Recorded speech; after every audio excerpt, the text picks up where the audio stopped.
Assalamualaikum, halo teman-teman, balik lagi sama aku Syahla Syaira Syabanendri. Di sini aku bakal jelasin tentang ketimpangan sosial, yaitu ada definisi dan dampaknya. Yuk kita simak bareng-bareng. Sebelumnya teman-teman tahu nggak nih apa sih itu ketimpangan sosial? Kalau teman-teman belum tahu, yuk kita bahas dari definisinya. Nah, yang pertama ada Andrinov Chaniago. Ia mengatakan bahwa ketimpangan sosial ialah buah dari pembangunan yang berfokus pada ekonomi dan melupakan aspek sosial. Idealnya, proses pembangunan dilakukan pada dua aspek, yakni aspek ekonomi dan aspek sosial. Hanya saja untuk bisa sejalan tentu susah, maka paling sering dilakukan adalah fokus pada aspek ekonomi. Lalu yang kedua ada dari Naido and Wells. Ia mengatakan bahwa ketimpangan sosial ialah perbedaan-perbedaan dalam pemasukan, sumber daya, kekuasaan, dan status di dalam dan antara masyarakat. Artinya, ketimpangan ini dipertahankan oleh orang-orang yang berkuasa melalui institusi dan proses-proses sosial. Nah, yang ketiga ada dari William Akburn.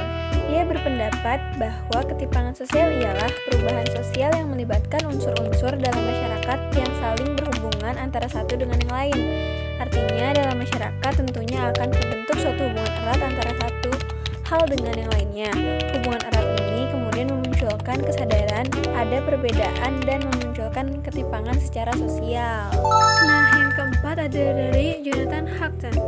Ia menyebutkan bahwa ketimpangan sosial ialah bentuk ketidakadilan yang terjadi dalam proses pembangunan, sehingga ketimpangan sosial akan menyertai proses pembangunan di lingkungan masyarakat itu sendiri. Lalu yang kelima ada dari Eri Satria Yudatama. Ia mengatakan bahwa ketimpangan sosial dapat dipahami sebagai ketidakseimbangan yang terjadi dalam masyarakat, terlihat jelas dengan adanya jarak atau gap antara golongan atau kelompok. Nah, yang terakhir ada dari Budi Winarko. Ia mengatakan bahwa ketimpangan sosial ialah kegagalan pembangunan di era globalisasi untuk memenuhi kebutuhan. Kegagalan kebutuhan tersebut dapat berupa fisik, material, inteligensi, psikis, maupun spiritual. Nah, sekarang kita bahas dampak ketimpangan sosialnya yuk. Nah, di sini ada dampak positif dari ketimpangan sosial. Yang pertama itu ada ketimpangan menciptakan stimulasi ampuh bagi beberapa wilayah untuk terus memaksimalkan potensi yang dimiliki. Lalu, ketimpangan sosial dapat menumbuhkan rasa empati antar golongan. Nah, lalu memberikan motivasi pada individu untuk terus mengembangkan, berkreasi, dan berinovasi. Selanjutnya, mengajarkan arti kehidupan yang beragam pada masyarakat dan mendorong manusia untuk lebih pandai bersyukur atas apa yang dimilikinya. Nah, kalau ada dampak positif, pasti ada dampak negatifnya dong. Nah, dampak negatif yang pertama itu ada melemahnya minat berwirausaha. Contohnya, banyak investor yang masuk ke Indonesia. Itu sangat berpengaruh terhadap usaha para pengusaha kecil. Secara perlahan mereka akan kalah naik dari segi modal dan teknologi. Yang kedua, ada diskriminasi sosial.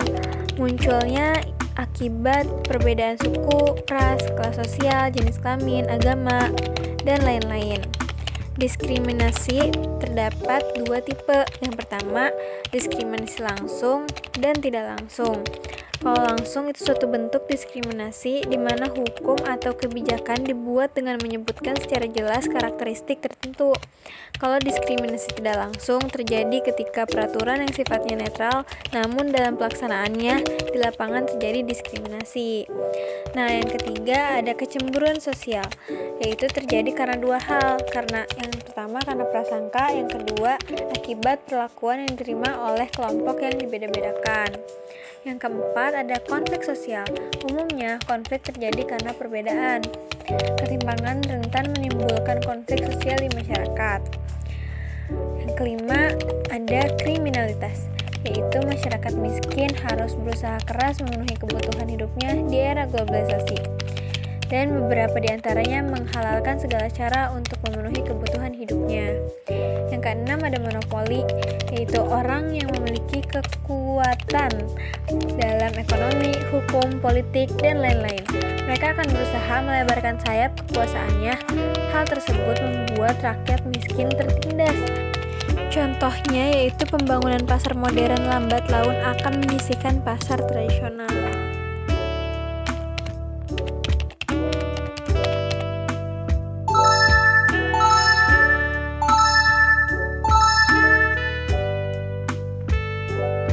Nah, itu dia beberapa definisi, dampak, serta ilustrasi dari ketimpangan sosial. Semoga teman-teman bisa mengerti ya. Oke, cukup sekian dari aku. Jangan lupa like, comment, and subscribe ya. Wassalamualaikum warahmatullahi wabarakatuh. Dadah!